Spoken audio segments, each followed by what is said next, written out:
Bismillahirrahmanirrahim. Assalamualaikum warahmatullahi wabarakatuh. Waalaikumsalam warahmatullahi wabarakatuh. Bagaimana kabarnya? Alhamdulillah baik. Sehat ya? Baik. Sebelum kita mulai, mari kita berdoa terlebih dahulu supaya kita mudah-mudahan berkahan di hari ini. Berdoa bersama dengan kita masing-masing dimulai.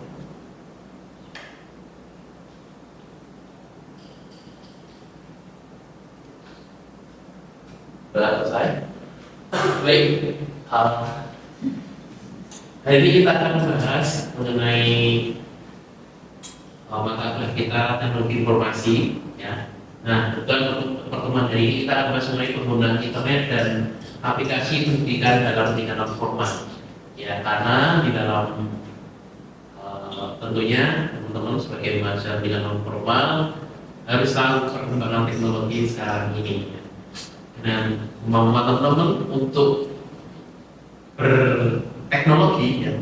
Kalau sekarang bahasa kerennya teknologi, ya, gitu.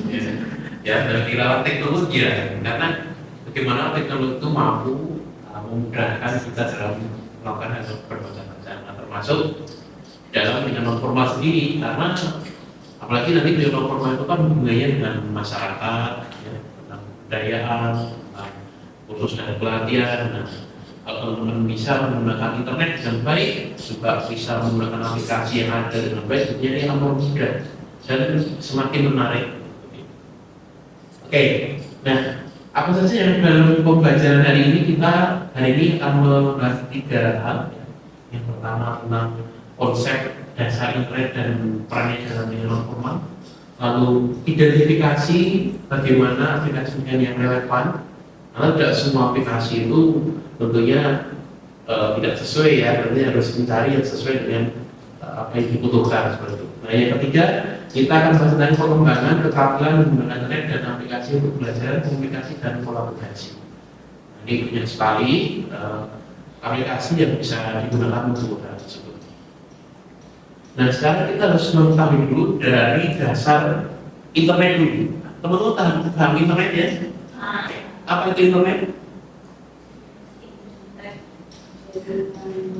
Jaringan.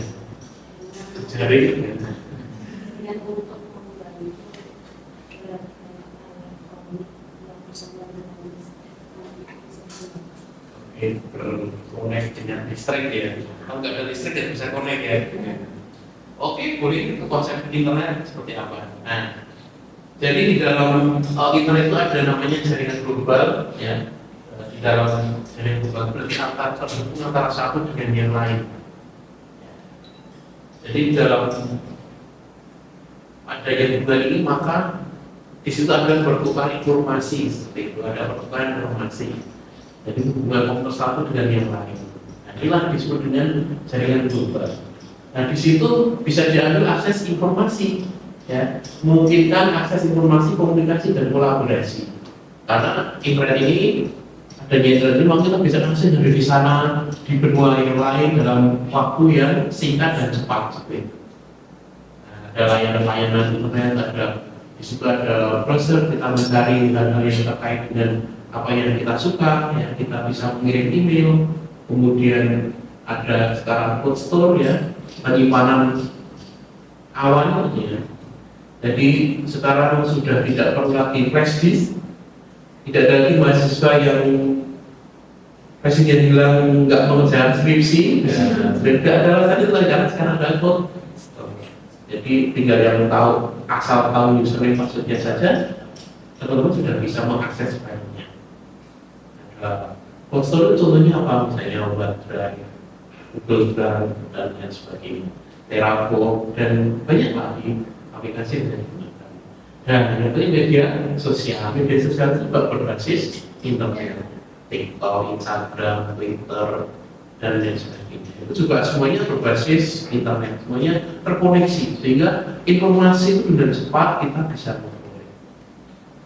Nah, inilah apa itu internet seperti ini. Jadi menghubungkan semua apa yang ada di dunia ini dengan jaringan seperti jaringan. Tadi terhubung. Nah, bagaimana peran internet dalam dunia non formal? Ya, tentunya ini akan memperluas akses belajar, akan memperluas akses berbelajar, di mana nanti teman-teman bisa punya pustaka digital misalnya, pembelajaran di mana saja, ya, kemudian materinya juga lebih sesuai dengan umurnya misalnya, karena memudahkan teman-teman untuk mengakses media belajarnya. Lalu ada pembelajaran mandiri dan kolaboratif. Ini artinya ini sesuai dengan gaya masing-masing. Ya. Mungkin ada yang suka lebih ke audio, atau mungkin ada yang lebih suka ke video, atau ada yang lebih suka ke visual. Jadi dalam belajar itu kan ada bermacam-macam. Maka mana yang disukai? Ada orang yang hanya melihat saja sudah paham. Ada yang orang harus melihat, kemudian mempraktekkan. Nah, ini baru bisa. Nah, dan situ karena adanya iklan ini maka mudah itu. Tinggal mana yang dipilih seperti itu. Lalu ada platform komunikasi antara Gambir dan Setik secara real time. Jadi meskipun Anda dimanapun itu bisa terlaksana interaksi. Anda sudah tugas di Eropa misalnya, tetap bisa terjadi interaksi secara real time. Dan bisa ikut konferensi internasional tanpa harus ke sana. Ya, modelnya sekarang pakai hybrid, ya.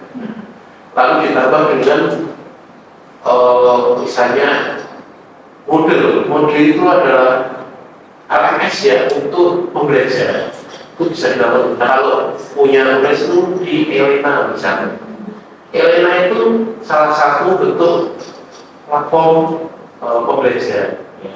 Tapi berbasis e-learning. Ini digunakan untuk bagaimana menghubungkan komunikasi lebih mudah. Ada urusan tugas, mengerjakan tugas dari dosen, bahkan e-ujian juga tulis punya, ya. E-ujian pernah buat e-ujian? Di situ ada mengerjakan sesuai dengan waktu yang ditentukan. Belajar disiplin, besok harus ada mata teknik ujian dari semester jam ini kerjakan. Apa yang maksudnya? Maaf Pak, saya ketiduran. Maaf saya lupa. Seperti itu kelemahan apa ya? Jadi masing-masing individu gimana bisa tetap berinteraksi seperti itu. Nah, kemudian dalam membaca tugas proyek, ya, di mana ini bisa memfasilitasi berbagai macam kegiatan dalam platform. Nah, inilah bagaimana peran internet dalam channel formal. Channel formal yang fleksibel dan juga terbuka ini tentunya memudahkan, ya, teman-teman semuanya nanti ketika ada praktek ketika sudah lulus ini kalau ada pembuatannya memudahkan bagaimana penerimaan sesuai dengan apa yang Anda hadapi. Ya, nanti akan saya berikan contoh bagaimana membuat aplikasi dalam waktu hitungan menit. Bahkan Anda tidak harus ahli coding, ya. Sekarang itu buat aplikasi tinggal mau mengajar, tinggal ketik aja nanti sudah dibuatkan. Nah, nanti juga ada contohnya. Oke, selanjutnya aplikasi pendidikan populer, ya. Ini mungkin teman-teman dari yang tahu, dari yang paham. Ya, ini ada Google Classroom, pernah pakai ya? Nah, Google Classroom, kemudian Zoom, Kahoot, Canva. Fungsi utama kalau bisa manajemen kelas daring, ya. Kalau kita memakai Elena, ya, Elena itu berbasis model. Ya, model itu seperti Google Classroom sama, tapi hanya pengembangnya yang berbeda. Kalau Google Classroom memang itu punyanya Google. Ini contohnya bisa untuk tugas, diskusi, materi, ya. Kemudian Zoom, Google Meet ini untuk video conference. Alat-alat ini berkembang ketika adanya COVID, ya. COVID ini membuat bagaimana orang kreatif bagaimana tetap bisa melaksanakan pembelajaran meskipun dalam kondisi yang kondisi yang darurat, ya, kondisi semua orang nggak pergi kemana-mana, di rumah ada pembatasan. Nah, kan nggak mungkin kalian nggak belajar, maka muncul aplikasi-aplikasi yang sangat dimanfaatkan seperti itu sehingga tetap berjalan pembelajaran. Dari berbagai macam platform utama ini, teman-teman ada yang belum paham? Kahoot itu untuk kuis interaktif. Jadi ia bisa menggunakan untuk misalnya kuis ataupun tugas-tugas secara langsung untuk game di dalam kelas misalnya. Nah nanti teman-teman ketika mungkin ada kegiatan budaya masyarakat bisa menggunakan ya nanti orang tua tinggal ngeklik di HP-nya masing-masing ataupun dia datang untuk mengecek itu ini akan lebih menarik untuk belajar ataupun kegiatan pelatihan. Ya kalau puisi juga sama seperti sama ya. Puisi cuma platformnya aja ya misalnya nama-namanya beda. Kalau Canva, nah nanti kita akan praktek Canva. Canva ini sekarang perkembangannya luar biasa ya. Tidak hanya sebagai desain media pelajaran, tapi juga sekarang dia bisa mengembangkan aplikasi. Jadi dalam satu platform itu tapi bisa untuk membuat poster, membuat media, bahkan edit video. Ya. Bahkan saya mengedit video saya menghilangkan video di Canva sangat mudah sekali. Tinggal diklik aja sudah nanti. Sudah langganan Canva belum? Sudah. Ya, UNES sudah menyediakan, nah itulah mantap. Jadi UNES sudah langganan dan sangat perlu dimanfaatkan. Dan Canva ini juga bisa membuat berbagai macam apa ya media interaktif juga bisa. Termasuk yang itu yang belum banyak pakai adalah AI-nya. Ya, AI-nya ini di Canva sudah mantap juga sudah bisa.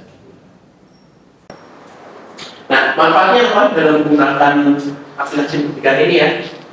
Yang pertama diskusi materi. Nah, di dalam diskusi materi ini akan lebih efisien, ya. Karena apa? Karena ya semua sudah cloud, ya sudah disimpan secara online, ya. Bisa diakses di mana saja, ya, kapan saja. Yang penting ada kuota, ini kebutuhannya.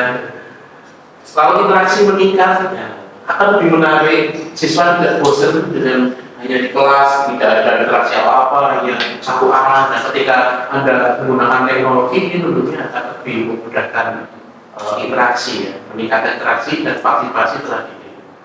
Lalu pembelajaran personal ini bisa lebih terdukung karena nanti dia di rumah bisa membuka lagi, ya, diakses dengan mudah, tidak harus mencatat. Kalau dulu kan harus mencatat banyak dulu. Ada yang ketinggalan sudah, tapi sekarang dengan adanya Moodle, dengan adanya Elena, dengan adanya Google Class, tinggal kalau ingin membuka ya buka.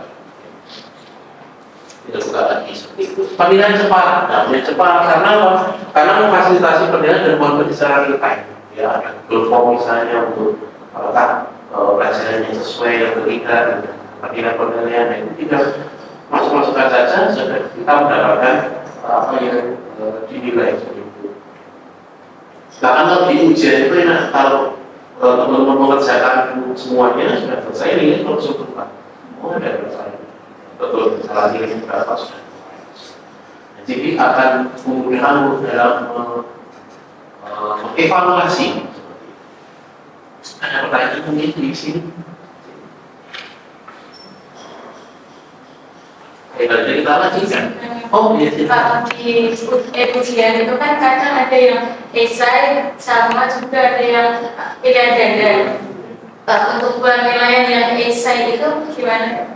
Ya, di ujian itu ada sebenarnya ada poin-poinnya juga, ya, tergantung dosennya kalau itu memang, dan juga bagaimana menyetingnya, ya, men-setting di awal sebelumnya. Jadi kadang-kadang memang ada yang otomatis poinnya berapa. Kalau di Elena mungkin bisa di ini, tapi kalau di ujian itu memang harus bisa memasukkan poinnya berapa. Misalnya Excel 5 ya, poinnya itu satu X-nya 5 ya, itu berapa poinnya. Nanti kalau isi angka yang nanti ketemunya otomatis gimana. Ini ada yang tidak tepat, ada yang belum selesai ini enggak, nah, ada yang sudah dinilai, ada yang belum. Ini tergantung selesainya mesti belum selesai kalau ini. Jadi itu manual, masih manual. Tapi untuk mengetahui caranya saya berlaku di sini misalnya kira-kira berapa yang benar yang salah itu sudah tahu. Oke, jelas ya. Nah, ini ada studi kasus implementasi ya, bagaimana bisa bisa dipraktekkan istilahnya, bisa digunakan untuk nanti dipraktekkan teman-teman ketika ada praktek lapangan. Jadi di mata kuliah lain ini akan mendukung mata kuliah yang lain. Nanti mungkin di kebudayaan teman bisa menggunakan berbagai macam platform ini untuk membuat, ini nanti bisa diimplementasikan. Sehingga teman-teman harus mengetahui ataupun mempelajari masing-masing platform itu. Ini saya contohkan ada dua kelas, mungkin ada Zoom meeting ya, ada taruh atau quiz, lalu tanpa, ini nanti bisa digunakan untuk praktek seperti itu. Jadi nanti ketika ada mata kuliah kebudayaan, teman bisa menggunakan ini. Kalau tantangan dan solusinya bagaimana?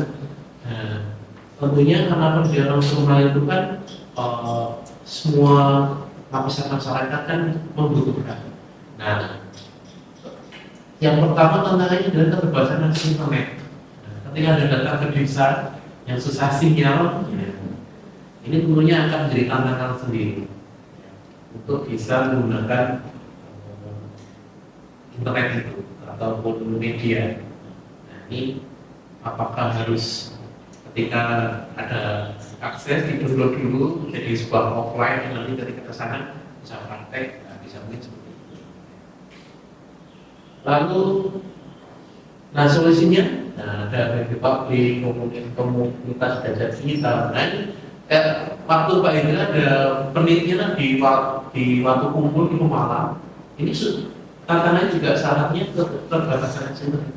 Jadi kami akhirnya untuk solusi itu adalah warga belajar dikumpulkan di titik yang ada internetnya, mereka belajar bareng.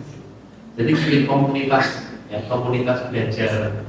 Jadi itu banyak Pak Lurah, banyak dari desa, jadi dari kampung-kampung itu datang, dijaga yang dari apa datang, mereka disediakan TV dengan TV interaktif. Nah, mereka belajar di situ. Jadi ada web publik, kemudian belajar di kita. Kalau literasi digital, literasi digital ini adalah kemampuan teknologi yang belum merata. Artinya mungkin ada masyarakat yang belum memahami penggunaannya. Nah, ini perlu bagaimana perlu dilakukan apa ya pelatihan pemahaman tentang digital. Literasi digital termasuk bagaimana orang itu memahami tentang karena dunia itu apa ya berbagai macam informasi kan ada. Maka harus bagaimana memilah mana yang ini informasi yang baik, mana informasi yang tidak baik, atau ini informasi yang benar, ini informasi yang tidak benar. Ada pertanyaan silakan. Ya. Itu untuk solusi edukasi keamanan karena banyak kebocoran data keamanan. Pemerintah sendiri pun banyak sekali situs dari mereka yang kebocoran kayak seperti informatif situs kesehatan pemerintah, kebocoran dari situs pinjol itu apakah dari pemerintah sendiri harus melakukan tingkat keamanan yang efektif untuk masyarakat agar hal seperti ini tidak semakin meningkat. Pertanyaan yang bagus. Kita dengan keamanan data ya betul. Memang saya tadi sampaikan kita itu belum aware masalah keamanan data. Ya. Termasuk bikin di website kita bikin aja tapi nggak ada keamanan data. Sebenarnya setiap apa yang kita buat itu harus ada keamanannya. Ya. Misalnya penjaganya. Gitu. Kalau website tidak pernah diupdate, tidak pernah dicek, ya hanya itu banyak sekali pinjol ataupun judi online yang judul menyusup ke website-website pemerintahan bahkan sekolah. Maka di UNES itu sangat ketat sekali. Ya. UNES itu keamanannya ya dulu di setiap prodi itu boleh ada website mandiri bikin sendiri istilahnya silakan nanti di sekarang nggak boleh. Semuanya tersentral dalam satu UNES ID di situ semua. Tidak boleh ada yang punya alamat sendiri semacam itu. Karena apa? Mengatasi hal itu. Jadi istilahnya mereka benar-benar rawat, ya ada yang rawat, benar-benar rawat sehingga diminimalisir adanya penyusup seperti itu. Jadi tidak disalahgunakan. Nah, inilah pentingnya keamanan data. Ada cyber, tim cyber yang memang dia tugasnya mengamankan punya apa ya, website seperti ini pemerintah. Tapi karena ya tahu ya pemerintah kita itu kan anggaran kadang seperti itu, jadi akhirnya tapi itu memang perlu disampaikan, artinya menjadi perlu diberikan masukan ya bahwa keamanan itu bukan hanya sekedar keamanan secara fisik sekarang penilaiannya, ya, termasuk keamanan dalam bidang IT juga. Oke, terima kasih. Baik, kita lanjutkan. Nah, sekarang tentang tips efektif menggunakan kemudian dan aplikasi ya. Nah, pastikan sesuai kebutuhan ya. Aplikasi yang mudah digunakan dan relevan. Pastikan keamanannya. Ya. Apakah ini tentang akses data atau tidak, data-data penting atau tidak. Kalau ada kolaborasi aktif ya antara fasilitator dalam proses pembelajaran ya. Dan evaluasi berkala, bagaimana penggunaan aplikasi, apakah mereka bisa menggunakan atau tidak. Kalau dalam divisi inovasi nanti teman-teman dari mata kuliah dilakukan mengetahui dalam proses inovasi itu diterima atau tidak. Itu ada di mata kuliah lanjutan ya.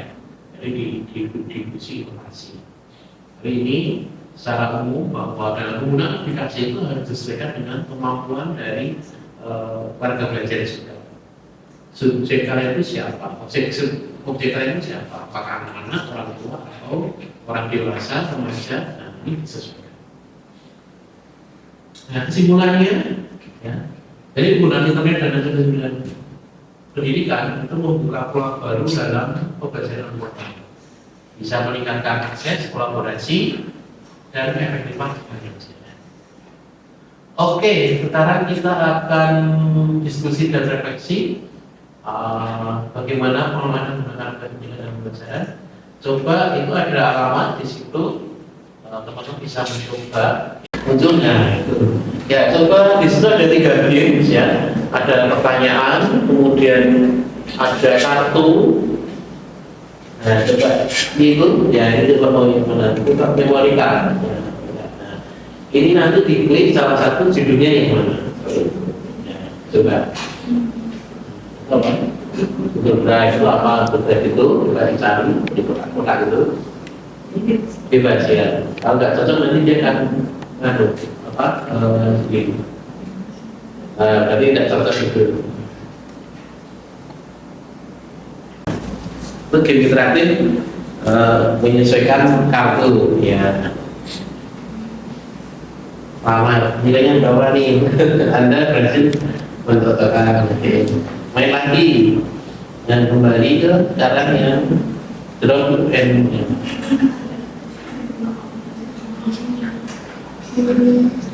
Ini caranya di bawahnya ada ini terus ditarik ke atas. Mana?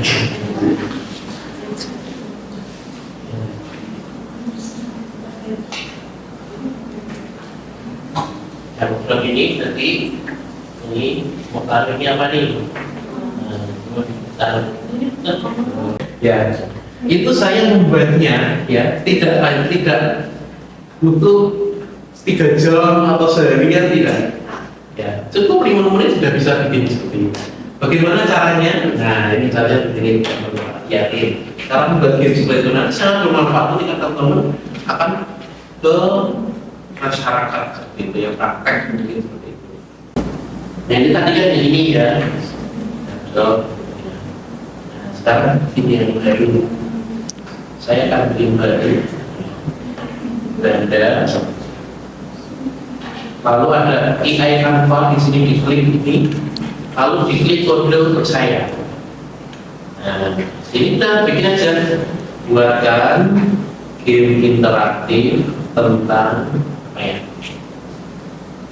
Game interaktif untuk orang tua umur 60 sampai 90 tahun tentang kesehatan diri.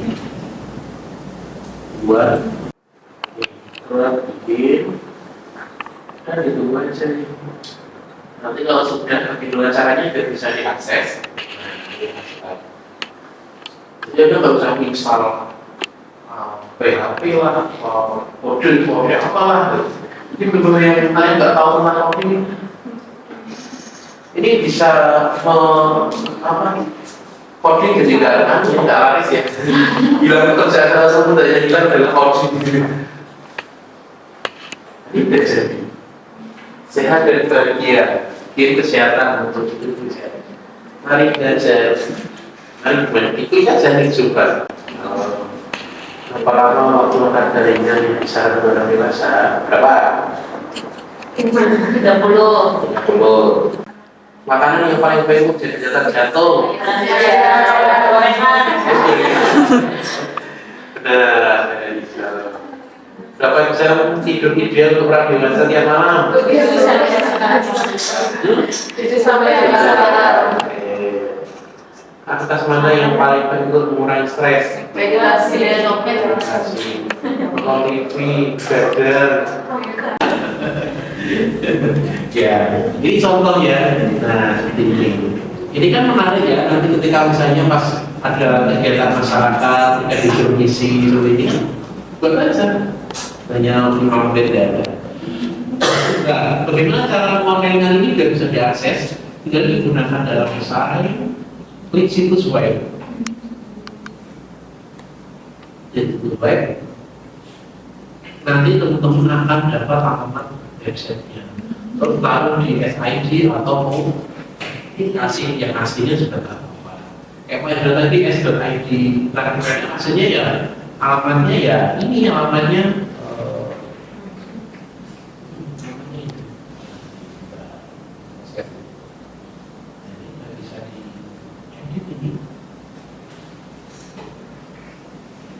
Bisa diedit. Nah ini diklik publikasi, save ini, dan nanti dapat alamatnya.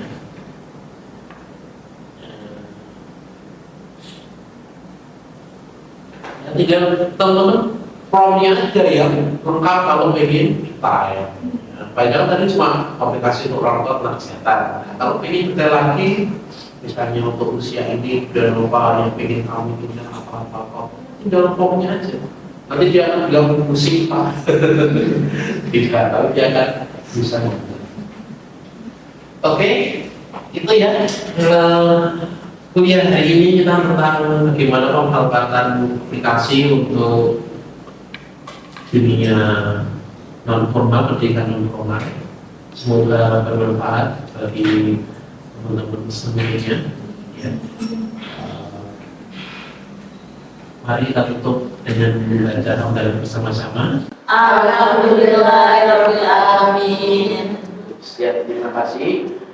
Minggu depan kita akan membahas materi tentang aplikasi juga, tapi lebih ke bagaimana menggunakannya.